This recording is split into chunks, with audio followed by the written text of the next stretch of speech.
बिहार की राजनीति में 1 करोड़ रोजगार को लेकर नीतीश सरकार ने एक बड़ी बिसात बिछा दी है। इस बीच निशांत कुमार की राजनीति में एंट्री को लेकर चर्चाएं शुरू हो गई हैं।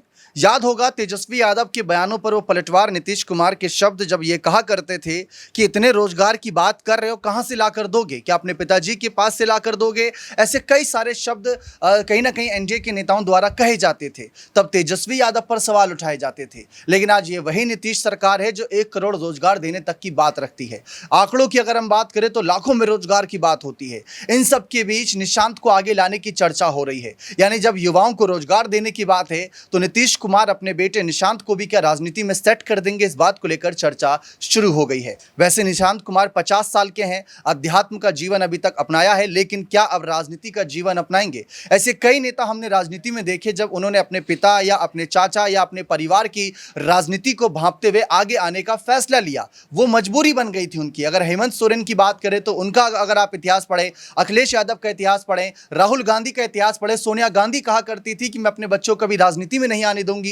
कीचड़ कहा जाता था, दलदल कहा जाता था राजनीति को। लेकिन आज ये वही राजनीति है जहां पर ये सारे कहीं ना कहीं राजनेता की बड़े बड़े बेटे नजर आते हैं और वो अच्छा कर भी रहे हैं। ठीक उसी तरीके से निशांत कुमार को लेकर भी सवाल है। इसी मुद्दे पर चर्चा करेंगे। हमारे खास और वरिष्ठ सहयोगी अमन सर हमारे साथ जुड़े हैं। सर, निशांत कुमार से पहले जो 1 करोड़ की सियासी बिसात बिछाई गई है नीतीश सरकार के द्वारा युवाओं को साधने के लिए, क्योंकि अच्छा खासा वोट बैंक है पलायन और रोजगार पर, इसको आप कैसे देखते हैं? देखिए, नीतीश कुमार कोई ऐसा तो नहीं है कि 1-2 साल पहले मुख्यमंत्री बने हैं। बिहार के 20 साल से लगातार मुख्यमंत्री हैं। अगर उनको अब जाकर याद आ रहा है कि भाई रोज़गार भी देना चाहिए और इस लेवल पे कहीं ना कहीं वो घोषणा करते हैं, करोड़ों के रोज़गार देने की बात करते हैं, तो बिल्कुल ये सवाल उठते हैं कि क्या वाकई में इससे पहले उनको योजना उन्होंने बनाई हुई है, या जिस तरह से जो तेजस्वी यादव हैं वो लगातार रोज़गार और पलायन का मुद्दा उठा रहे हैं, उससे प्रेरित होकर नीतीश कुमार जो है इस तरह की योजना बनाने का काम कर रहे हैं। आप देखिए, इसमें एक और अहम बात है कि कुछ दिनों पहले उन्होंने एक पेंशन में भी कहीं ना कहीं उसको 2 गुना या 3 गुना करते हुए नजर आए,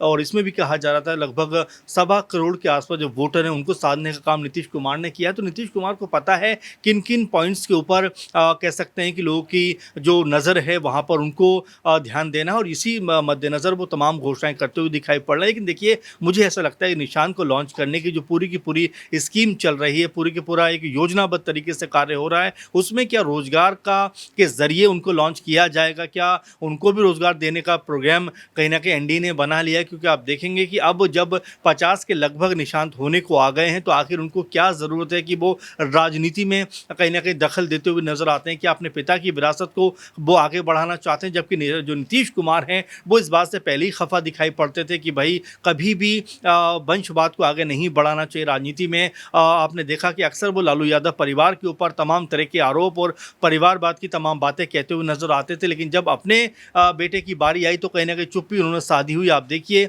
जेडीयू का एक पूरा का पूरा तबका कहीं ना कहीं चाहता है कि निशांत जो है वो पार्टी की न सिर्फ कमान संभालें बल्कि बड़े ओहदे पर बैठते हुए नजर आए। अब ऐसे में क्या निशांत आगे बढ़ेंगे, क्या निशांत आगे आकर कहीं ना कहीं मजबूत होकर अपने आप को पेश करते हुए दिखाई पड़ेंगे? क्योंकि देखिए दीपक, कई चीज़ें इसमें दिखाई पड़ती हैं। निशांत को राजनीति का अनुभव बिल्कुल भी नहीं है, तो ऐसे में क्या बीजेपी चाहेगी कि बिल्कुल अनुभवहीन व्यक्ति को वो मुख्यमंत्री बना दे? तो ऐसे में ये भी कहा जा रहा है कि हो सकता है उनको कोई बड़ा मंत्रालय देकर या एक तरीके का डिप्टी सीएम बनाकर उनको थोड़ा सा भी तवज्जो दी जाए। लेकिन मुख्यमंत्री की जहां तक बात है, मुझे ऐसा नहीं लगता कि इन रोजगार के सहारे या पेंशन में वृद्धि के जरिए निशांत को मुख्यमंत्री के पद पर बीजेपी पहुंचाना चाहेगी। तेजस्वी यादव की तरफ से एक सॉफ्ट कॉर्नर नजर आ रहा है। हर बयान में यही कह रहे हैं कि नीतीश कुमार हाईजैक हो चुके हैं, बीजेपी अपनी चाल चल रही है, यानी कि नीतीश को बचा रहे हैं और बीजेपी पर हमलावर है। इस बीच मुकेश सहनी का बयान आता है कि नीतीश जी की विरासत को सिर्फ 3 लोग बिहार में आगे लेकर जा सकते हैं। पहला नाम है तेजस्वी, दूसरा है चिराग और तीसरा मुकेश सहनी ने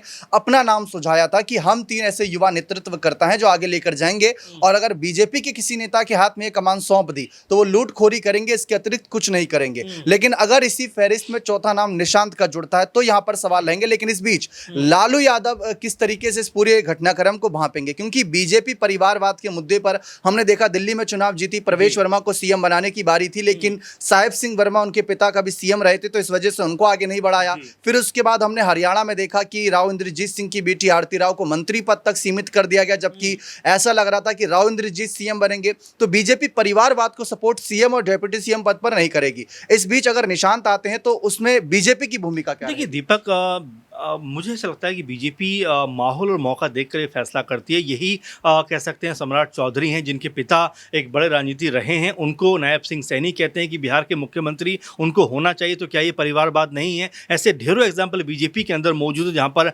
परिवारवाद के आपको एग्जाम्पल मिल जाएंगे, लेकिन वो एक अलग सवाल है। यहाँ पर निशांत और अगर हम चिराग की या मुकेश सहनी की बात करें, क्योंकि बिहार में अब राजनीति जो है वो करवट बदलने को तैयार है। आप देखिए, चाहे नीतीश कुमार हो या लालू यादव हो, अब उससे आगे की तरफ बिहार कहीं ना कहीं देखता हुआ दिखाई पड़ रहा है, क्योंकि ये तो लगभग कंफर्म मान के चलिए कि नीतीश कुमार 2025 के बाद अब मुख्यमंत्री नहीं रहेंगे। कोई नया चेहरा मुख्यमंत्री की बागडोर संभालता हुआ दिखाई पड़ेगा, चाहे मुकेश सहनी हो या तेजस्वी यादव हो, इसके अलावा चाहे चिराग पासवान हो या फिर अब बीजेपी के अंदर सम्राट चौधरी हो, जेडीयू में चाहे हम निशांत की बात कर लें या ललन सिंह की बात कर लें, कि अब बिहार एक आगे की तरफ देखता हुआ दिखाई पड़ रहा है। तो ऐसे में ये कहना बहुत मेरे जल्दबाजी हो जाएगी कि यहाँ जो नीतीश कुमार हैं उन्हीं को बीजेपी मुख्यमंत्री बनाएंगे। बीजेपी को भी पता है कि भाई 20 साल अगर मुख्यमंत्री रहे हैं तो अब यहाँ से अब आगे की तरफ देखना चाहिए। और वैसे भी उनके स्वास्थ्य को लेकर तमाम सारी खबरें आप देख रहे हैं, चाहे वो प्रशांत किशोर हो या तेजस्वी यादव हो, लगातार उनके ऊपर हमलावर हैं। लेकिन अभी भी आप देखिए बिहार में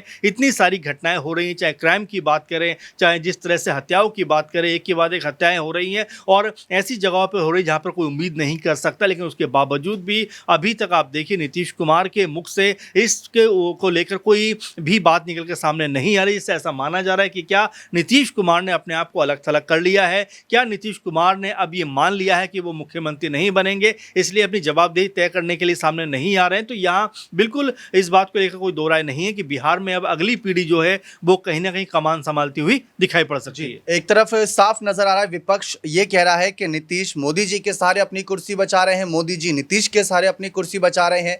लेकिन अब मोदी जी को लेकर भी ऐसी स्थिति बन गई है कि 75 साल के बाद उनकी भी कुर्सी खतरे में है।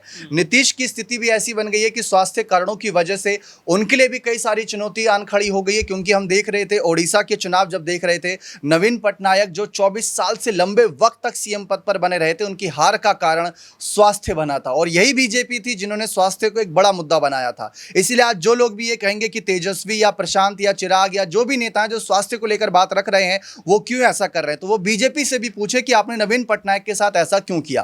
फिलहाल 1 करोड़ के मुद्दों को लेकर, रोजगार के मुद्दे पर सियासी बिछात तो बिछा दी है।